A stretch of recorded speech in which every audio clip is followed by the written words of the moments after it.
Stranger Things is an 8-episode series that premiered on Netflix Instant on July 15th. Hawkins, Indiana, 1983. Young Will Byers is biking home after a long day of playing Dungeons & Dragons with his friends when he's attacked by a mysterious something out in the woods.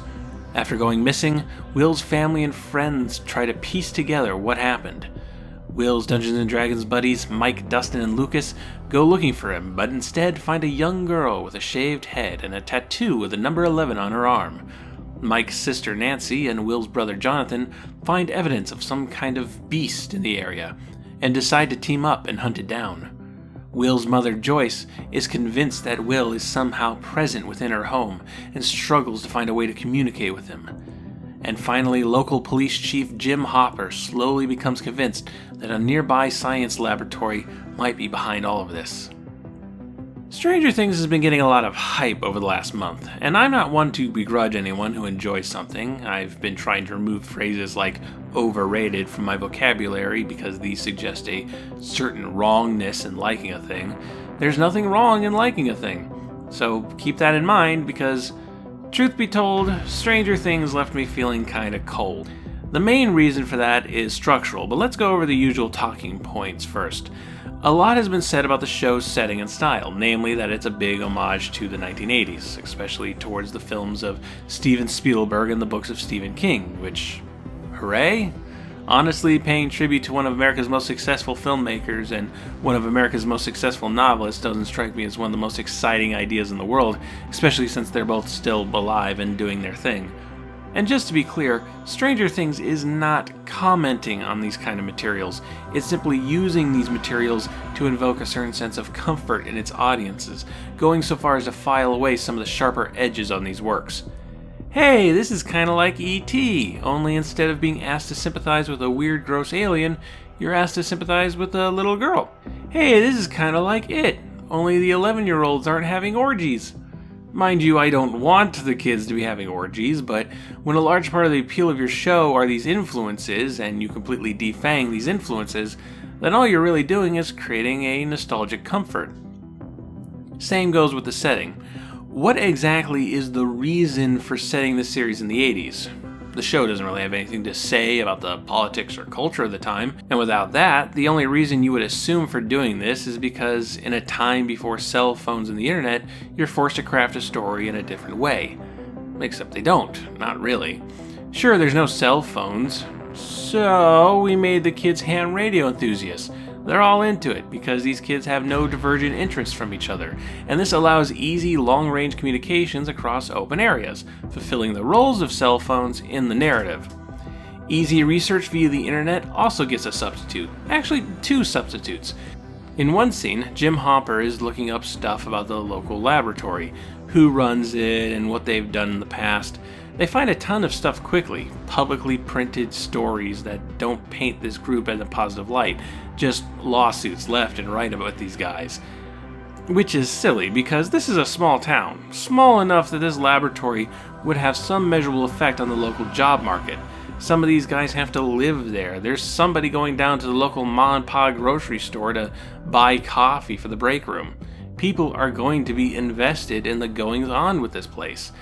And with these news stories so easily available, someone is going to notice, and someone is going to kick up a fuss. Have you been to a small town city council meeting? Old ladies will flip their shit if someone builds a fence in view of their front porch. Someone's going to say something about this. The other internet substitute comes by the way of a junior high science teacher named Mr. Clark. Mr. Clark is the go-to guy when any of the characters need to understand incredibly complex scientific ideas, from string theory to how to build a frickin' isolation tank, and he does so without question of the motives of the people asking him these weirdly specific questions. He's a science vending machine that dispenses knowledge when asked. If Google was a man, he'd be Mr. Clark. These characters are simply not hindered by the absence of modern technology, which again means that the setting of the early 1980s accomplishes nothing but creating a certain mood through the nostalgia of its adult audience, a mood of lived-in comfort. It's like using a color filter or a camera angle to try and evoke an emotion, only instead it's period-specific wardrobe choices and Star Wars toys and He-Man and the Masters of the Universe on television and a crisp, brand new poster of John Carpenter's The Thing and Toto's Africa playing on the soundtrack for some reason. It's a comfort bubble, it's a nostalgia blanket for viewers between the ages of 35 and 50 to snuggle up in. It's their youth with all the sharp edges filed off. And I know that's not applicable to a large part of the show's fan base, it's also attracted a lot of younger people, but it is the reason for these elements. As for the story itself, honestly, it's pretty basic, unchallenging fare. Stranger Things wouldn't seem out of place on the CW. That's not a slight, it's just that outside of a few curse words, there's nothing here that would be unacceptable for network television. You can't really say the same for most of Netflix's output. It's safe and digestible, but it's also kind of broken structurally, and this is my major problem with the show, not this nostalgia comfort bubble. The story is broken up into 3 narratives: the kids, the teenagers, and the adults. They're all working on the same mystery, but they're all following a different set of clues and making different discoveries. That's okay, except the show makes the incredibly dumb decision to show us what the evil laboratory guys are doing at any given moment, giving us information that these 3 groups of characters don't already have. That's a problem, because by the end of the 2nd episode, we know everything. The show has no more information to give, no more surprises to spring on us.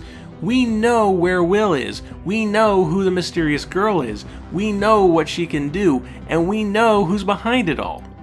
But the characters don't know, so we're spending more episodes of the show spinning our wheels, watching as these people discover things that we knew ages ago. What's that? Jim Hopper snuck into the lab and discovered a weird organic portal? That might have been a really interesting reveal, if they hadn't shown that portal 4 episodes ago.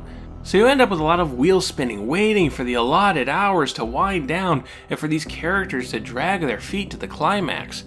Every faction has their own little time-wasting subplot to eat up episodes. The kids deal with some schoolyard bullies, the teenagers are dealing with dating politics, and the adults are dealing with Will's father/Joyce's ex-husband, who doesn't contribute anything to the show. There's some lip service that this guy might be a suspect in Will's disappearance, but since we, the audience, know with 100% certainty that that's not the case, it's a waste of breath. Now, the expected climax of the show, when these 3 narratives finally cross paths and our various heroes meet up, put all their puzzle pieces together and finally get a clear picture of what's going on, that does happen, but I was ready to get pumped. I wanted everyone working together as a team and save the day.